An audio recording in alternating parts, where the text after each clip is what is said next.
श्रीमद् भागवत गीता अध्याय 9 परम गुह्य ज्ञान। श्री भगवान बोले, तुझ दोष दृष्टि रहित भक्त के लिए इस परम गोपनीय विज्ञान सहित ज्ञान को पुनः भलीभांति कहूँगा, जिसको जानकर तू दुख रूप संसार से मुक्त हो जाएगा। यह विज्ञान सहित ज्ञान सब विद्याओं का राजा, सब गोपनीयों का राजा, अति पवित्र, अति उत्तम, प्रत्यक्ष फल वाला, धर्मयुक्त, साधन करने में बड़ा सुगम और अविनाशी है। हे परंतप, इस उपयुक्त धर्म में श्रद्धा रही तो पुरुष मुझको न प्राप्त होकर मृत्यु रूप संसार चक्र में भ्रमण करते रहते हैं। मुझ निराकार परमात्मा से यह सब जगत जल से बर्फ के सदृश परिपूर्ण है और सब भूत मेरे अंतर्गत संकल्प के आधार स्थित है, किंतु वास्तव में मैं उनमें स्थित नहीं हूँ। वे सब भूत मुझ में स्थित नहीं हैं, किंतु मेरी ईश्वरीय योग शक्ति को देख कि भूतों को धारण पोषण करने वाला और भूतों को उत्पन्न करने वाला भी मेरा आत्मा वास्तव में भूतों में स्थित नहीं है। जैसे आकाश से उत्पन्न सर्वत्र विचरने वाला महान वायु सदा आकाश में ही स्थित है, वैसे ही मेरे संकल्प द्वारा उत्पन्न होने से संपूर्ण भूत मुझ में स्थित है, ऐसा जान। हे अर्जुन, कल्पों के अंत में सब भूत मेरी प्रकृति को प्राप्त होते हैं, अर्थात प्रकृति में लीन होते हैं, और कल्पों के आदि में उनको मैं फिर रचता हूँ।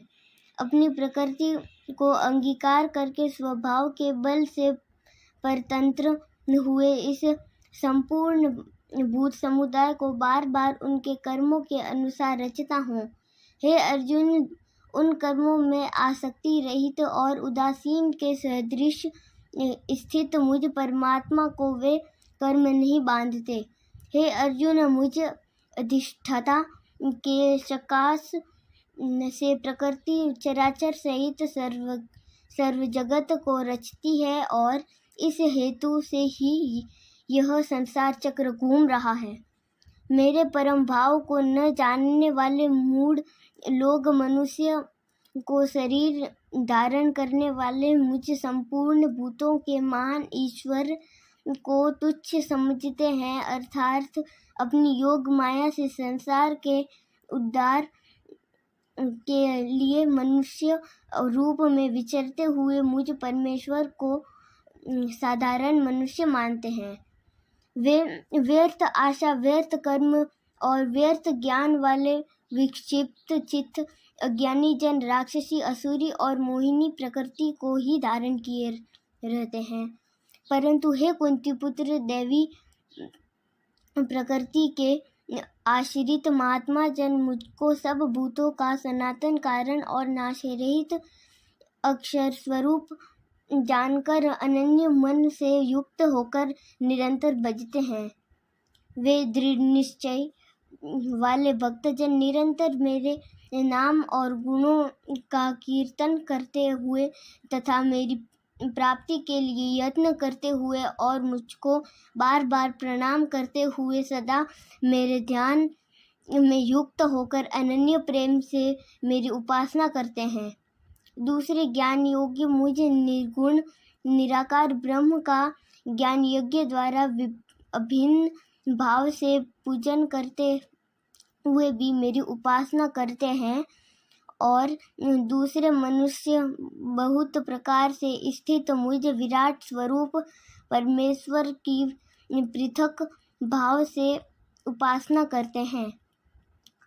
क्रतु मैं हूँ, यज्ञ मैं हूँ, स्वधा मैं हूँ, औषधि मैं हूँ, मंत्र मैं हूँ, घृत मैं हूँ, अग्नि मैं हूँ और हवन रूप क्रिया भी मैं ही हूँ।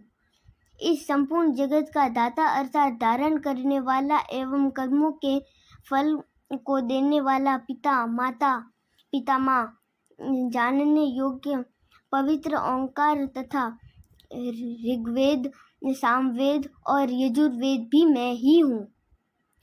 प्राप्त होने योग्य परम धाम भरण पोषण करने वाला, सबका स्वामी, शुभाशुभ का देने वाला, वासस्थान, शरण लेने योग्य, प्रत्युपकार न चाहकर हित करने वाला, सबकी उत्पत्ति प्रलय का हेतु, स्थिति का आधार, निधान और अविनाशी कारण भी मैं ही हूँ। मैं ही सूर्य से तपता हूँ, वर्षा का आकर्षण करता हूँ और उसे बरसाता हूँ। हे अर्जुन, मैं ही अमृत और मृत्यु हूँ और सत असत भी मैं ही हूँ। तीनों वेदों में विधान किए हुए सकाम कर्मों को करने वाले, सोमरस को पीने वाले, पाप रहित पुरुष स्वर्ग मुझको यज्ञों के द्वारा पूजकर स्वर्ग की प्राप्ति चाहते हैं। वे पुरुष अपने पुण्यों के फल रूप स्वर्गलोक को प्राप्त होकर स्वर्ग में दिव्य देवताओं के भोगों को भोगते हैं। वे उस विशाल स्वर्गलोक को भोगकर पुण्य क्षीण होने पर मृत्यु लोक को प्राप्त होते हैं। इस प्रकार स्वर्ग के साधन रूप तीनों वेदों में कहे हुए सकाम कर्म का आश्रय लेने वाले और भोगों की कामना करने वाले पुरुष बार बार आवागमन का प्राप्त होते हैं, अर्थात पुण्य के प्रभाव से स्वर्ग में जाते हैं और पुण्य क्षीण होने पर मृत्यु लोक में आते हैं।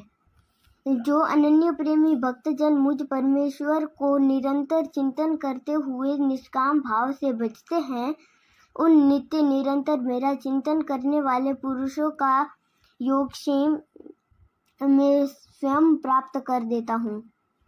हे अर्जुन, यद्यपि श्रद्धा से युक्त जो सकाम भक्त दूसरे देवताओं को पूजते हैं, वे भी मुझको ही पूजते हैं, किंतु उनका वह पूजन अविधि पूर्वक अर्थात अज्ञान पूर्वक है, क्योंकि संपूर्ण यज्ञों का भोक्ता और स्वामी भी मैं ही हूँ, परंतु वे मुझ परमेश्वर को तत्व से नहीं जानते, इसी से गिरते हैं अर्थात पुनर्जन्म को प्राप्त होते हैं। देवताओं को पूजने वाले देवताओं को प्राप्त होते हैं, पितरों को पूजने वाले पितरों को प्राप्त होते हैं, भूतों को पूजने वाले भूतों को प्राप्त होते हैं और मेरा पूजन करने वाले भक्त मुझको ही प्राप्त होते हैं। इसलिए मेरे भक्तों का पुनर्जन्म नहीं होता। जो कोई भक्त मेरे लिए प्रेम से पत्र, पुष्प, जल, फल आदि अर्पण करता है, उस शुद्ध बुद्धि निष्काम प्रेमी भक्त का प्रेम पूर्वक अर्पण किया हुआ वह पत्र पुष्पादि में सगुण रूप से प्रकट होकर प्रीति सहित खाता हूँ। हे अर्जुन, तू जो कर्म करता है, जो खाता है, जो हवन करता है, जो दान देता है और जो तप करता है, वह सब मेरे अर्पण कर। इस प्रकार जिसमें समस्त कर्म मुझ भगवान के अर्पण होते हैं, ऐसे संन्यास योग से युक्त चित्त वाला तू शुभाशुभ फल रूप कर्म बंधन से मुक्त हो जाएगा और उनसे मुक्त होकर मुझको ही प्राप्त होगा। मैं सब भूतों में संभाव से व्यापक हूँ, न कोई मेरा अप्रिय है और न प्रिय है, परंतु जो भक्त मुझको प्रेम से भजते हैं, वे मुझ में हैं और मैं भी उनमें प्रत्यक्ष प्रकट हूँ।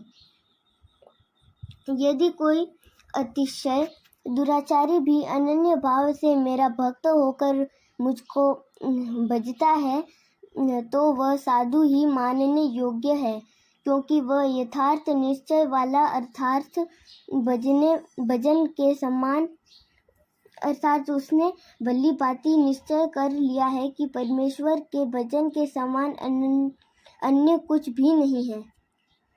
वह शीघ्र ही धर्मात्मा हो जाता है और सदा रहने वाली परम शांति को प्राप्त होता है। हे अर्जुन, तू निश्चय पूर्वक सत्य जान कि मेरा भक्त नष्ट नहीं होता। हे अर्जुन, स्त्री, वैश्य, शूद्र तथा पाप योनि, चांडाल लादि जो कोई भी हो, वे वे भी मेरे शरण होकर परम गति को ही प्राप्त होते हैं। फिर इसमें कहना ही क्या है। जो पुण्यशील ब्राह्मण तथा राज ऋषियों भक्तजन मेरी शरण होकर परम गति को प्राप्त होते हैं, इसलिए तू सुख रहित और क्षणभंगुर इस मनुष्य शरीर को प्राप्त होकर निरंतर मेरा ही भजन कर। मुझ में मन वाला हो, मेरा भक्त बन, मेरा पूजन करने वाला हो, मुझको प्रणाम कर। इस प्रकार आत्मा को मुझ में नियुक्त करके मेरे परायण होकर तू मुझको ही